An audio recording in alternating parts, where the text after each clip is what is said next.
My name is Justin Rowe and I'm a book sculptor and paper artist. Basically it involves cutting up old books and making them into something three-dimensional, so like a pop-up book, but much more elaborate and delicate than that.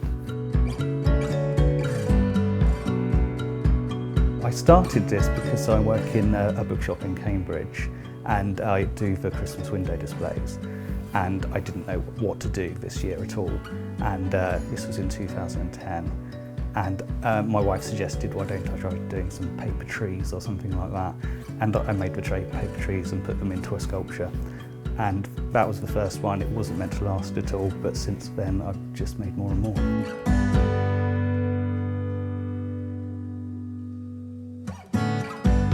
When I'm starting a new project, I usually like to already know what the story of the book is, and quite often someone will come to me and I'll say, can you do this story? And they've got a special story from their childhood that they remember, and if I've read it as a child, it's even better because I don't read it again, and then I can just sort of use the memory of reading it to sort of encompass the whole story in the sculpture, not just an individual scene in it.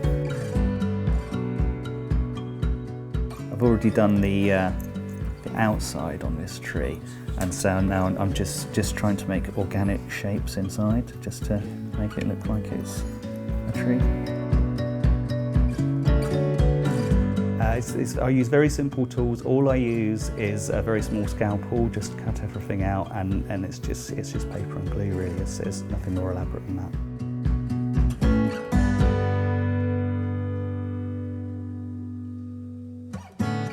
I have a sort of vague overall plan of what I want the sculpture to look like when I finished, but I don't do any preparatory sketches or anything like that. I just go straight in with the scalpel and just start and see where it goes.